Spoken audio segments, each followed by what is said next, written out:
S K super TMT, the long life TMT. Yogesh Gowda ಕೊಲೆ ಪ್ರಕರಣದಲ್ಲಿ ಈಗ ಏನು ಬೆಳವಣಿಗೆ ಆಗಿದೆ, ಒಂದು ಸಿಮ್ನ ಸೀಕ್ರೆಟ್ ವಿಚಾರ ಕೂಡ ಬೆಳಕಿಗೆ ಬರ್ತಾ ಇದೆ. ಏನದು ಡೀಟೇಲ್ಸ್ ನೋಡಿ. ಯೋಗೇಶ್ ಗೌಡ ಕೊಲೆ ಕೇಸ್ನಲ್ಲಿ ಸ್ಫೋಟಕ ಸತ್ಯ. ಮುತ್ತಗಿಗೆ ಕರೆ ಮಾಡಲು ಪತ್ನಿ ಹೆಸರಿನಲ್ಲಿ ಸಿಮ್ ಖರೀದಿ. 94 ಬಾರಿ ಮುತ್ತಗಿ ಜೊತೆಗೆ ವಿನಯ್ ಕುಲಕರ್ಣಿ ಸಂಭಾಷಣೆ. ಯೋಗೇಶ್ ಗೌಡ ಹತ್ಯೆ ಪ್ರಕರಣಕ್ಕೆ ಸಂಬಂಧಪಟ್ಟಂತೆ ವಿನಯ್ ಕುಲಕರ್ಣಿ ಸೇರಿ 16 ಮಂದಿಗೆ ಜೀವಾವಧಿ ಶಿಕ್ಷೆಯಾಗಿದೆ. ಈ ಬೆನ್ನಲ್ಲೇ ಪ್ರಕರಣದ ತನಿಖೆ ನಡೆಸಿದ ಸಿಬಿಐ ಪತ್ತೆ ಮಾಡಿದ ಕೆಲ ವಿಚಾರಗಳು ಈಗ ರಿವೀಲ್ ಆಗ್ತಿದೆ. ಬಸವರಾಜ್ ಮುತ್ತಗಿಗೆ ಸುಪಾರಿ ಕೊಟ್ಟಿದ್ದ ವಿನಯ್ ಕುಲಕರ್ಣಿ ಪತ್ನಿ ಹೆಸರಿನಲ್ಲಿ ಖರೀದಿ ಮಾಡಿದ ಸಿಮ್ ಕಾರ್ಡ್ ಬಳಸಿ ಹಲವು ಬಾರಿ ಸಂಭಾಷಣೆ ನಡೆಸಿದ್ರು ಅನ್ನೋದು ಗೊತ್ತಾಗಿದೆ. ಜೊತೆಗೆ ಆರಂಭದಲ್ಲಿ ಪ್ರಕರಣದ ತನಿಖೆ ನಡೆಸಿದ ಪೊಲೀಸರು ಲೋಪಗಳನ್ನು ಸಿಬಿಐ ಎಳೆಯಾಗಿ ಬಿಚ್ಚಿಟ್ಟಿದೆ. A1 ಬಸವರಾಜ್ ಮುತ್ತಗಿ ಜೊತೆಗೆ ಮಾತನಾಡಬೇಕು ಅಂತ ಹೇಳಿ ವಿನಯ್ ಕುಲಕರ್ಣಿ ಪತ್ನಿ ಹೆಸರಿನಲ್ಲಿ ಸಿಮ್ ಅನ್ನ ಖರೀದಿ ಮಾಡಿದ್ರು. ಅದೇ ಸಿಮ್ ಕಾರ್ಡ್ ಅನ್ನು ಬಳಸಿ 94 ಬಾರಿ ಮುತ್ತಗಿಯ ಜೊತೆಗೆ ವಿನಯ್ ಮಾತನಾಡಿದ್ರು. ಅಲ್ಲದೆ ಯೋಗೇಶ್ ಗೌಡ ಕೊಲೆಯಾದ ನಂತರ 6 ತಿಂಗಳಲ್ಲಿ ಬಸವರಾಜ್ ಮುತ್ತಗಿಯನ್ನ 57 ಬಾರಿ ವಿನಯ್ ಕುಲಕರ್ಣಿ ಸಂಪರ್ಕಿಸಿದ್ರು. ಈ ಪೈಕಿ 6 ಬಾರಿ ಇಬ್ಬರು ಇದೇ ಪ್ರದೇಶದಲ್ಲಿಯೇ ಇರೋದು ತನಿಖೆಯ ವೇಳೆ ಗೊತ್ತಾಗಿದೆ ಅಂತ ಹೇಳಿದ್ದಾರೆ. ಬರೋಬ್ಬರಿ 57 ಕರೆ ಮಾಡಿ ಮಾತನಾಡಿದ್ದ ವಿನಯ್ ಕುಲಕರ್ಣಿ. ಸಿಬಿಐ ಕೈ ಸೇರಿದ ಇಬ್ಬರು ಮಾತನಾಡಿದ ಸಿಡಿಯ. ಬಸವರಾಜ್ ಮುತ್ತಗಿಯಿಂದಲೇ ವಿನಯ್ಗೆ ಸಂಕಷ್ಟ. ಜಿಲ್ಲಾ ಪಂಚಾಯತ್ ಚುನಾವಣೆಯಲ್ಲಿ ಗೆಲುವು ಸಾಧಿಸಿದ್ದೇ ಯೋಗೇಶ್ ಗೌಡ ಕೊಲೆಗೆ ಕಾರಣವಾಗಿದ್ದು, ಬಸವರಾಜ್ ಮುತ್ತಗಿ ಮತ್ತು ಅದನ್ನ ಬಾಬಾ ಚಂದ್ರಶೇಖರ್ ಇಂಡಿಗೆ ವಿನಯ್ ಕುಲಕರ್ಣಿ ಸುಪಾರಿ ಕೊಟ್ಟಿದ್ರು.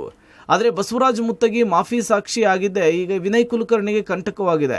ಯೋಗೇಶ್ ಗೌಡ ಹತ್ಯೆಯ ವೇಳೆ A7 ರಿಂದ A8 ರವರೆಗಿನ ಆರೋಪಿಗಳು ಆಯುಧವನ್ನ ಬಳಸಿ ಕೊಲೆ ಮಾಡಿರುವ ದೃಶ್ಯ ಸಿಸಿಟಿವಿಯಲ್ಲಿ ಸೆರೆಯಾಗಿದೆ. ಆದರೆ ಪೊಲೀಸರು A1 to A6 ಆರೋಪಿಯನ್ನ ಬಂಧಿಸಿ ಆಯುಧಗಳನ್ನ ವಶಕ್ಕೆ ಅಂತೇಳಿ ಉಲ್ಲೇಖಿಸಿದ್ರು. ಬಸವರಾಜ್ ಮುತ್ತಗಿ ಮತ್ತು ಯೋಗೇಶ್ ಗೌಡ ನಡುವಿನ ಭೂವ್ಯಾಜ್ಯ ಕೊಲೆಗೆ ಕಾರಣ ಅಂತ ದೋಷಾರೋಪ ಪಟ್ಟಿಯನ್ನ ಸಬ್ಮಿಟ್ ಮಾಡಿದ್ರು. ಆದರೆ ಧಾರವಾಡ ಪೊಲೀಸರ ತನಿಖೆಯ ತಪ್ಪುಗಳನ್ನ ಸಿಬಿಐ ಎಳೆಯಾಗಿ ಬಿಚ್ಚಿಟ್ಟಿದೆ. ಯೋಗೇಶ್ ಗೌಡ ಕೊಲೆ ಪ್ರಕರಣದಲ್ಲಿ ಈಗಾಗಲೇ 16 ಆರೋಪಿಗಳಿಗೆ ಜೀವಾವಧಿ ಶಿಕ್ಷೆ ಆಗಿರುವಂಥದ್ದು. ಅದರ ಜೊತೆಗೆ ಶಾಸಕ ವಿನಯ್ ಕುಲಕರ್ಣಿ ಕೂಡ 15ನೇ ಆರೋಪಿಯಾಗಿ ಈ ಒಂದು ಪ್ರಕರಣದಲ್ಲಿ ಇದ್ದರು. ಈಗ ಅವರು ಕೂಡ ಏನಂತಿದ್ರೆ ಜೀವಾವಧಿ ಶಿಕ್ಷೆಗೆ ಒಳಗಾಗಿರುವಂಥದ್ದು. ಈ ಪ್ರಕರಣದಲ್ಲಿ ಸಿಬಿಐ ಪ್ರಮುಖವಾದಂಥ ಒಂದು ಅಂಶವನ್ನು ಹೊರಗೆ ತಂದಿರುವಂಥದ್ದು. ವಿನಯ್ ಕುಲಕರ್ಣಿ ತಮ್ಮ ಪತ್ನಿಯ ಹೆಸರಿನಲ್ಲಿರುವಂಥ ಸಿಮ್ಮನ್ನು ಬಸವರಾಜ್ ಮುತ್ಗಿ ಜೊತೆ ಮಾತಾಡಲಿಕ್ಕೆ ಬಳಸಿರ್ತಾರೆ. 57 ಬಾರಿ ಇವರ ನಡುವೆ ಏನಂತಿದ್ರೆ ಮಾತುಕತೆ ನಡೆದಿರುತ್ತೆ. ಒಂದೇ ಟವರ್ನಲ್ಲಿ 6 ಬಾರಿ ಏನಂತಿದ್ರೆ ಇವರಿಬ್ಬರು ಕೂಡ ಭೇಟಿಯನ್ನು ಮಾಡಿರುವಂಥ ಅಂಶ ಸಿಬಿಐ ತನಿಖೆಯಲ್ಲಿ ಹೊರಬಿದ್ದಿರುವಂಥದ್ದು. ಇದೇ ಜಾಡನ್ನು ಹಿಡಿದು ಸಿಬಿಐ ಅವರು ಒಂದು ಚಾರ್ಜ್ ಶೀಟನ್ನು ರೆಡಿ ಮಾಡ್ತಾರೆ. ಇದೇ ಜಾಡಿನಿಂದ ಏನಂತಿದ್ರೆ ಈ ಒಂದು ಪ್ರಕರಣ ಮುಂದುವರಿಯುತ್ತೆ. ಈ ಹಿನ್ನೆಲೆ ಇವತ್ತು ವಿನಯ್ ಕುಲಕರ್ಣಿ ಜೀವಾವಧಿ ಶಿಕ್ಷೆಗೆ ಒಳಗಾಗಿರುವಂಥದ್ದು. ಅದರ ಜೊತೆಗೆ 16 ಜನ ಅವರ ಜೊತೆ ಏನಂತಿದ್ರೆ ಈಗ ಶಿಕ್ಷೆ ಅನುಭವಿಸ್ತಾ ಇರುವಂಥದ್ದು. ತಂದೆ ಜೈಲು ಪಾಲಾಗ್ತಿದ್ದಂತೆ ಮಗಳಿಂದ ಪೋಸ್ಟ್. ತಂದೆ ಜೊತೆಗಿನ ಫೋಟೋ ವಿಡಿಯೋ ಅಪ್ಲೋಡ್. ಶಾಸಕ ವಿನಯ್ ಕುಲಕರ್ಣಿಗೆ ಶಿಕ್ಷೆ ಪ್ರಕಟವಾದ ಮೇಲೆ ಇನ್ಸ್ಟಾ ಪೋಸ್ಟ್ ಮಾಡಿದ ಮಗಳು ದೀಪಾಲಿ ಕುಲಕರ್ಣಿ.